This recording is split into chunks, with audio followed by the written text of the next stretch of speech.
Hey guys, this is John. I'm playing Move That Piece in the 15-minute pool on ICC. Move That Piece opens with the English C4.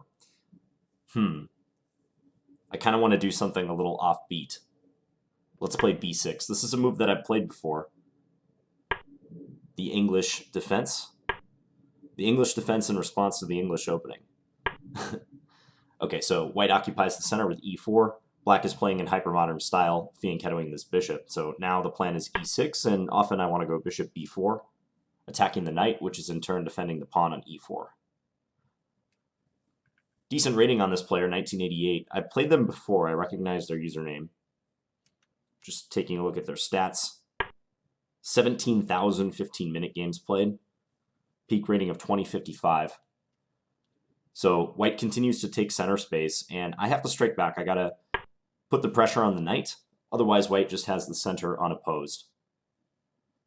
So playing bishop b4, we threaten bishop takes e4, winning a pawn. This move makes a lot of sense. Now the position can get sharp, because if I like, I can try to play f5, whereupon e takes f5 would run into bishop takes g2.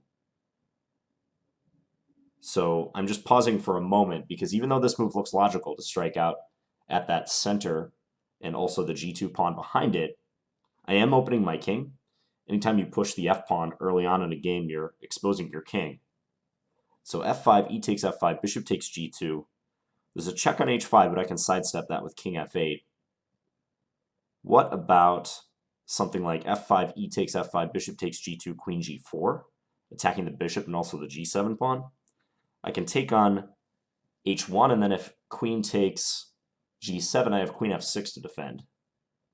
So I kind of think f5 is the move. I'm going to play it without too much more thought. I don't think any other calculations would convince me one way or the other to play this move. And when you've kind of reached the maximum as far as what your calculations indicate, you should just make a decision. Spending additional time to come to the same conclusion is not smart. So let's see how white responds. I get the sense that they'll probably respond in a way to defend this pawn, because taking doesn't look right. There are some lines where white can take and give up the pawn on g2, but not in this line, I don't think. So yeah, queen e2 makes sense. White is just developing and defending. But now I could take on e4, and after bishop takes e4, queen takes e4, just play knight c6. And then I'm planning to play knight f6 and attack the queen. That looks pretty good. I could also play knight f6 straight away, applying more pressure to that pawn. But what about knight f6, e5? With the intention of bishop takes g2, e takes f6, bishop takes f1, and then taking on g7 at the end of that line.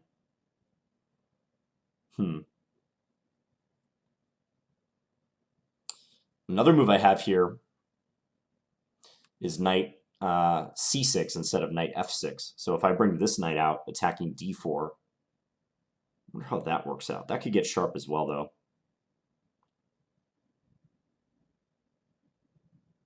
Yeah, I don't like the look of knight c6. Take on f5. Knight takes d4, there's queen g4, queen h5. What about knight f6, e5, just knight e4? Trying to get the two bishops. That looks pretty reasonable. So I'm deciding between that and also just swapping everything on e4 and playing knight c6 at the end.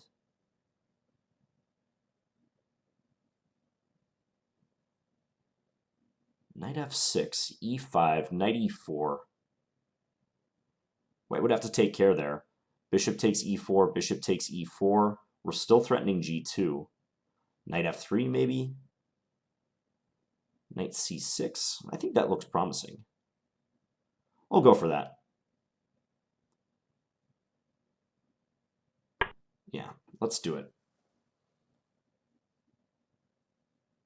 It seems like it's in the spirit of the way that I've developed. Multiple attackers on e4, trying to force this pawn to move. Okay, bishop g5. I hadn't considered that move too closely. Actually, I hadn't considered that move at all. I don't think it's going to hurt me too much. So if I just take on e4, they take with the bishop, I take with my bishop, then they can take on f6 in between move. Queen takes f6, queen takes e4. I have knight c6 at the end. That's looking good. Okay, let's take.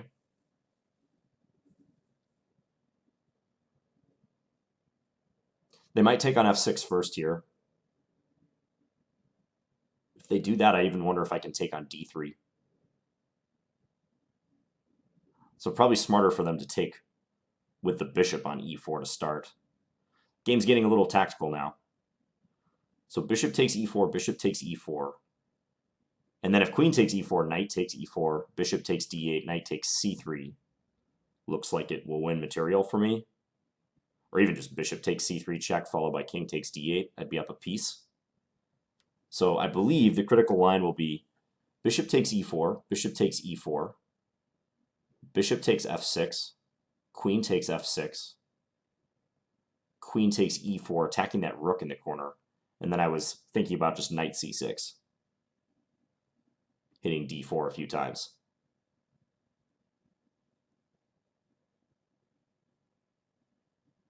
And then let's say knight f3.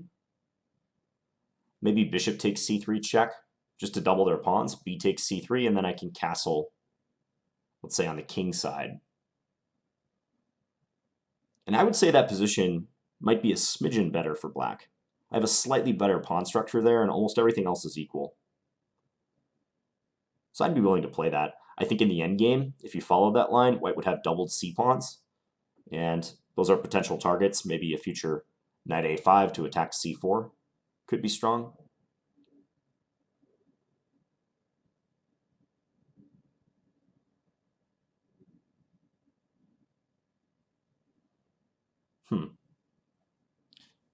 White is pausing, so maybe they're considering some different line, but I think this has got to be the principal path for both players here. Let's run through that again while we have the time. Bishop takes e4.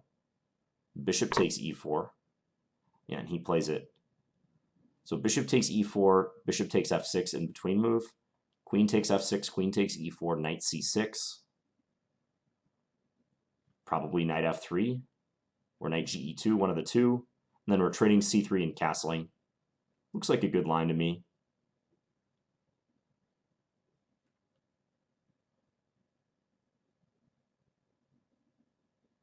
Yeah, let's do that one. Also there's, okay, never mind. I thought for a second I was potentially able to insert bishop takes c3 a little sooner, but I don't think it matters. Yeah, so let's take here now. And then we'll go here as planned. If knight ge2, I'll still take on c3, because if knight takes, then the pawn on d4 would be undefended. So now I think is the best time to capture. If I don't capture now, white might play rook c1 and get out of this check potential doubled pawn situation. All right, let's just do that.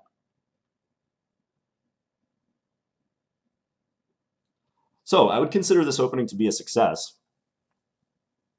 c4, b6.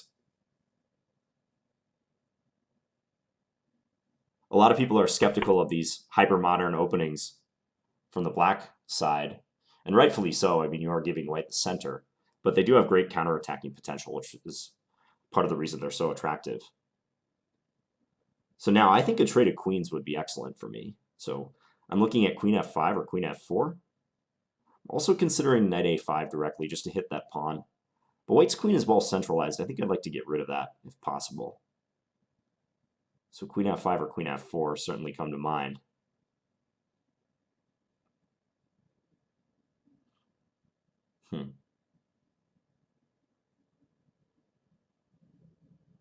If knight a5, white might respond with knight e5, defending the c4 pawn and also hitting d7.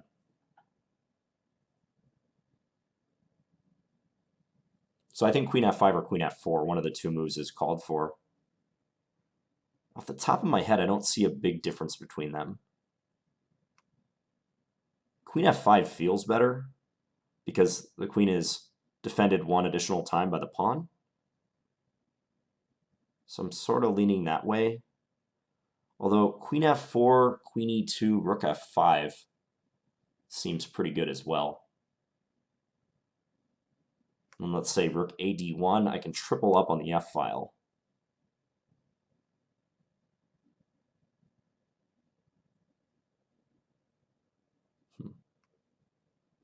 Okay, they both look pretty good, but I'll go with this one. So we'll offer the trade of queens on this square. If queen takes f4, rook takes f4, d5, maybe knight d8. And then I'd be attacking the pawn on c4 with my rook.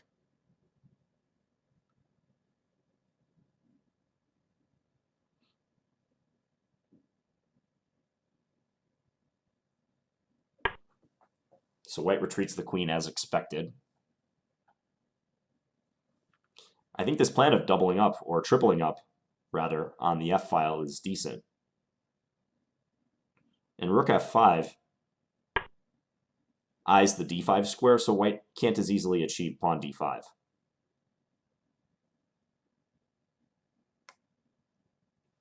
Now rook a d1 is logical, I think, to try to renew the threat of d5. But then rook a f8, and if d5, I'm liking the look of this knight d8 retreat. It makes an odd impression, but my idea is to take with the knight. I would lose d7, though, if I did that.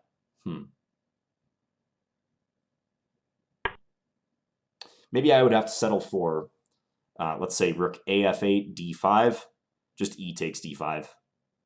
And then c takes d5, and then just move the knight somewhere, like e5. Yeah, I'd probably have to settle for that. I'm not sure white should use that rook, though. I think the other rook was better, because I think they want f2 defended. If I were white, I'd be uncomfortable now because there's some pressure on that square. They're kind of abandoning the defense of that. They might need to play rook d2 in the future to help defend f2.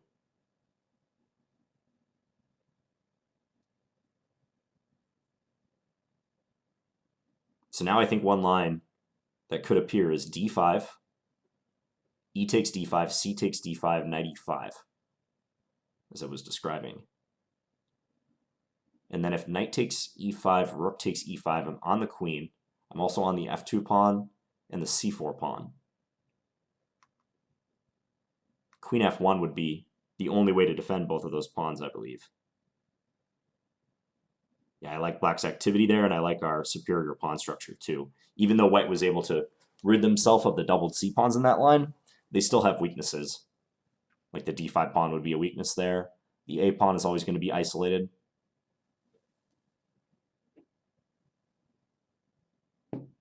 So probably white should not play d5 right now, even though it looks like a productive way forward.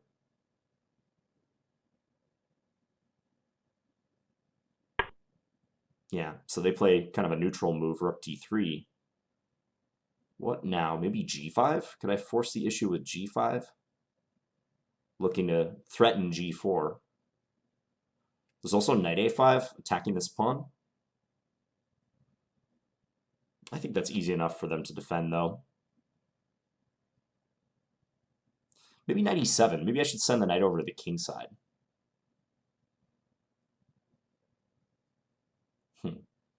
If knight e7, what if knight e5?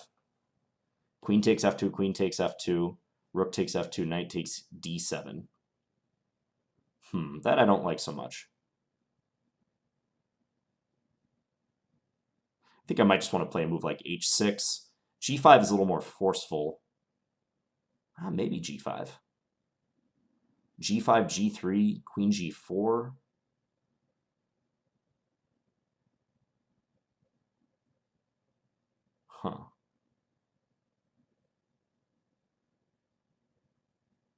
Okay, let's try that one. A bit of a sharper move, but I want to strike while the iron is hot.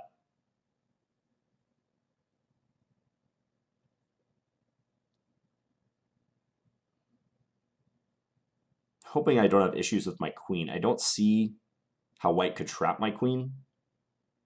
but I do recognize that I'm taking away a potential flight square. White responds with a simple move, h3, but I think I'll play g4 anyways. Or h5. h5, though, g3.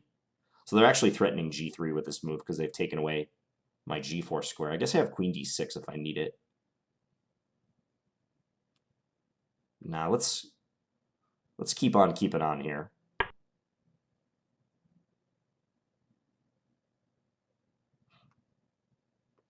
Pre-move this capture. We'll see in the analysis if launching my g-pawn down the board was a smart idea. But I'm thinking this is going to make white uncomfortable. The queen being on the g-file, eyeing their king. Rook takes f3 is not yet a threat, but it could be in the future. White has enough defenders on this square as of now.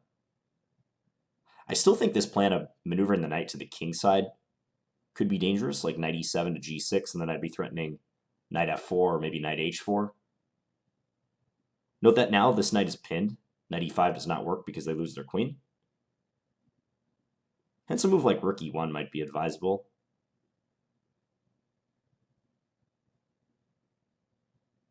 Just defending the queen and allowing this knight to move. I'm a little down on time, not too bad.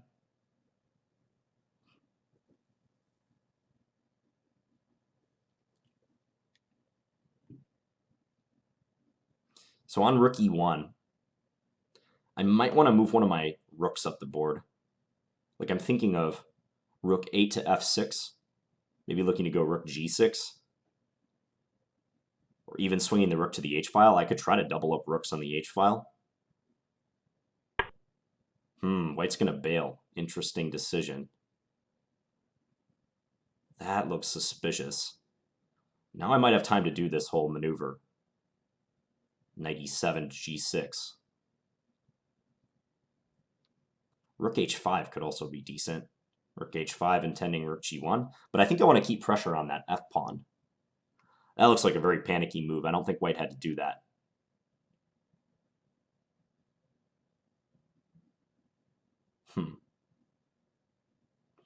Okay, let's do this. So I'm going to transfer the knight. Maybe there was something more direct, like putting a piece on the h-file, but this knight needs to be improved. It's not going anywhere towards the center from c6, and the only idea sitting there was knight a5, but I don't think that's going to trouble white too much. g6, on the other hand, is a very serviceable square. I mean, knight f4 is a huge threat in almost every case.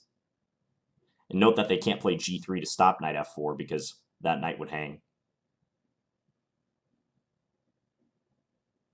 What's bad for white now is that if they move this knight, then I can take on e2 with check and then take on f2 with check. So like if knight e5, queen takes e2, king takes e2, rook takes f2, they have to move their king, and I might have time to save this pawn or just win the g2 pawn or something.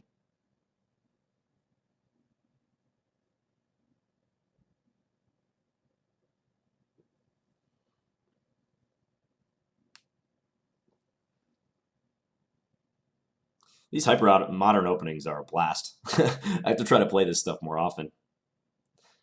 If you follow my bullet videos, you'll know that I play g6 on move 1 quite frequently, but I don't as often play b6, the queenside fianchetto.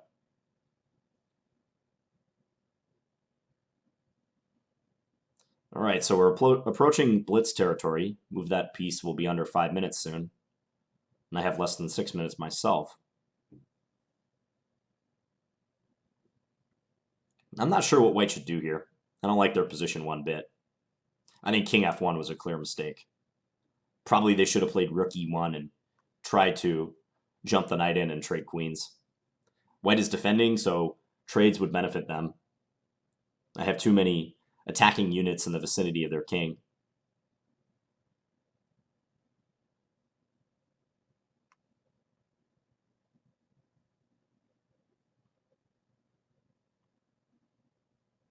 This middle game evolved from a position where I thought I might just have a positional advantage, and maybe I could have tried to squeeze out a win when I was playing like queen f4 on move 13. I was trying to encourage a trade and exploit those doubled c-pawns. But when white played that move, rook fd1, the position screamed out kingside attack to me. White was somewhat abandoning their king there, and I thought they were making this rook a little unemployed. And that's why I pushed g5 and move 16. Again, I'm not sure if the engine will like that move, but it seemed to fit the circumstances. Had white played rook ad1, I wouldn't have adopted that plan.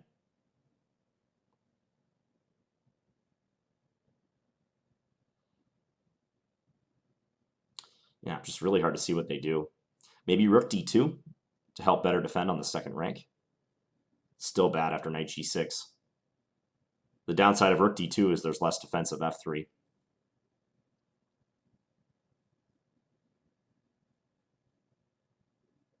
Big trouble for white.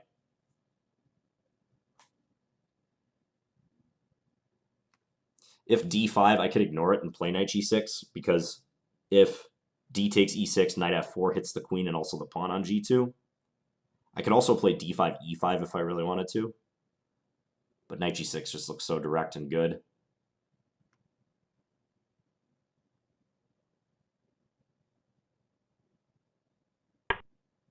Knight h2.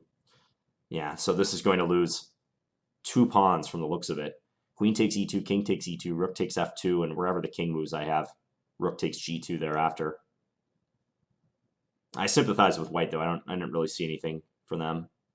I could play rook takes f2, queen takes f2, rook takes f2, king takes f2. But material-wise, that works out equally. And unless I could win their rook or something, like queen f5 check or queen h4, win the knight, I'm not going to go for that line.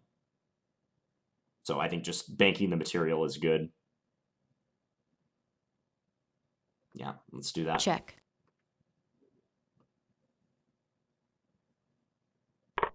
Check. Go take here. If they play king e1 or king d1, then this rook has little chance to get out.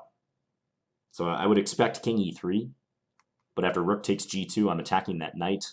Also, knight f5 could be coming soon. This is losing.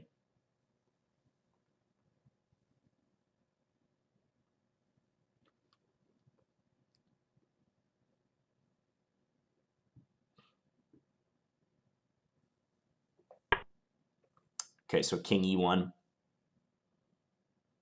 Rook f1 is not working. White's knight defends, so let's just grab this pawn.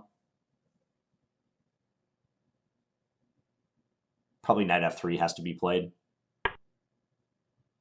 Knight f1 is encouraging me to double up my rooks. Maybe their idea is rook g3, try to trade.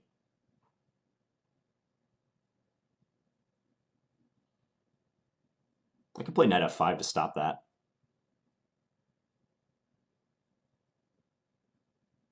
Knight f5 stops rook g3. Also, maybe knight f5 to d6, attacking c4 could be useful. Yeah, let's do knight f5. Looks pretty good.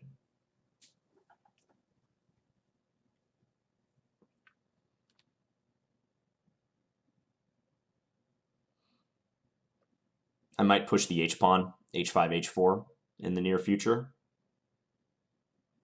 But for the moment, I'm just trying to stay on the attack because I think white's position is almost impossible to coordinate now. That's probably a good move. Opposes me down the file. Knight d6 maybe. Rook takes f8, king takes f8. And I'm attacking c4. Just so many weak pawns for white. Yeah, let's play that way. Pre-move this capture. Because if white's knight tries to come out to e3 or d2 to help protect the c-pawn, like say rook takes f8, king takes f8, knight d2, I could play rook g1 check, which will drag that knight back to f1. Okay, so white's going to offer a trade. Here I could just take the pawn. I can also play rook f3. Rook f3 looks pretty good. Let's go rook f3 to start. These pawns are sitting ducks, and with this move I attack the knight and also take that pawn under observation. Now let's just grab c4. That's 3 pawns, adding to the body count.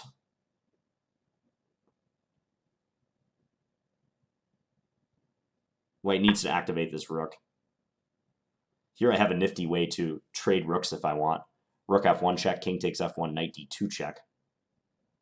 Don't really even think it's necessary, though.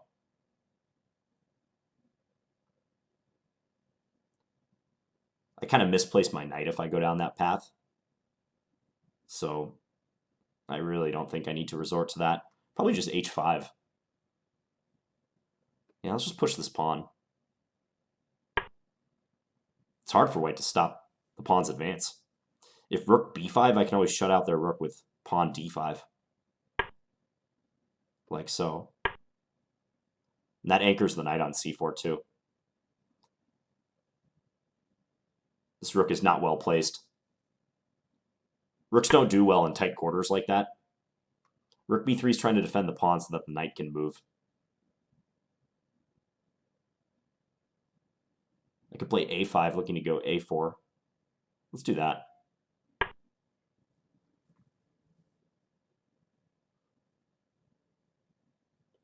If knight g1, I think I'll keep my rook on the third rank. Maybe rook g3, or just rook d3. Rook d3 looks good. a4, trying to stop us from playing a4. Again, I have that fancy trade with rook f1 available. I think h4, though. Yeah, let's just do h4. Keep pushing. Knight g1 is practically white's only move now. Attacking our rook. Rook d3, probably. Yeah, keep this active. If king e2, I have rook d2 check. Then I can even go after their a pawn if I want. Here I also have rook d2 check. Or pawn h3. What would you do about pawn h3? Pawn h3 sets up a nice finale. h3, if knight f3, I can take on f3, king takes f3, knight d2 check, fork the king and the rook. So h3, they'd have to play knight e2, but then rook d2 looks decisive. Let's do that.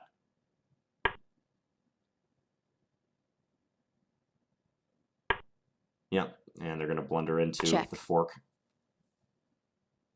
Game over. Okay, white resigns. So this one really gathered speed for black when white made that decision to play rook fd1.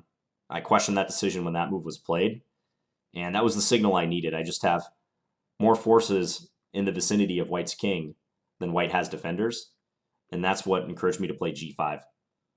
I'll be curious what the engine has to say about that. Unfortunately, I don't have a ton of time to analyze this, so I'm just going to kind of go through the opening fast, but b6 is playable. You can also play this against d4 if you want, or even against e4. It's kind of universal. And the idea is to pressure this pawn that winds up on e4. If white doesn't put a pawn on e4, then black's bishop may have good scope on this diagonal. So f5. I didn't know the theory per se, but I figured that e takes f5 was just bad because of bishop takes g2. There is an analogous line where this can be played, but it's not out of this English move order. Yeah, and as you can see, white has a check, but king f8, and this rook is going to be lost. It's a little complicated, though. So queen e2, I played knight f6. If white had played e5, I was intending knight e4, but the engine does say bishop takes g2 is acceptable. If take, just queen takes. Okay, and I'm still going to win the rook. I was kind of concerned that the bishop might become trapped in the corner there if white plays f3, but the engine seems to think this is totally fine for black. So bishop g5 was played. I took e4. The computer actually says I can ignore it and just castle. Interesting. Because if e5, I assume bishop takes g2 is still good, despite white being able to take here. Rook takes f6. This doesn't look like much of a human line. This looks like more of an engine line to me. I'm stepping into a pin here. The computer's putting a lot of faith in my ability to just win the rook and hold on to the material, but yeah, like this move makes me nervous, f3, because after it takes, I don't know if this bishop ever gets out. But the engine has no fear. So I just played this way. The computer seems to think this line is equal. I played knight c6, attacking d4. Check. And then saddled them with double pawns. Yeah, it says dead equal. It felt more comfortable to be black here, to be honest. I mean, I just think these pawns provide black a small static advantage in the style of a Nimzo Indian. So I played queen f4. So if white had traded queens, the game would take a completely different course, because without queens, it's going to be harder for me to play for a direct mate. So I'd more go into the mode of trying to exploit these weaknesses in the long run. So queen e2, I played rook f5, getting ready to triple, and also adding some influence along the 5th rank, like white can't play d5 as easily. And that move I didn't like for white. The engine's a little skeptical of it too. I thought this other rook was better. Keep this one towards the king, defending. So here, I tripled up. Rook d3. Okay, so now critical moment, g5. Still equal according to the engine. g5 didn't hurt me at all. The engine says queen h6 might be a better move. And it wants to pursue this plan that I did in the game, try to get the knight into the kingside. I don't know. I think in this situation against a human opponent, time ticking down, g5 is a harder move to meet than queen h6. Yeah, and you can see the importance of having the rook on f1. The engine wants to play it right away and just reinforce the f2 square so that if g4 happens, white can move the knight away without fear of just losing the f2 pawn. So h3, I played g4, take, take. And white has to take some care here. They spent a little over a minute and then played king f1, but I think that's a big mistake. Yeah, eval shoots up after that. And rook e1 is better. Okay, so as I suspected, white must defend their queen, or should defend their queen. Maybe it's not quite forced. But in doing so, that means they can meet a move like knight e7 with knight e5, offering a trade of queens. And if the queens are swapped, then they defend f2. So it was imperative for white to get this rook involved in the defense. This now was the moment to do it. It wasn't yet time to bail out with the king. They're proactively trying to get their king out of the danger zone, but this allows me too much play.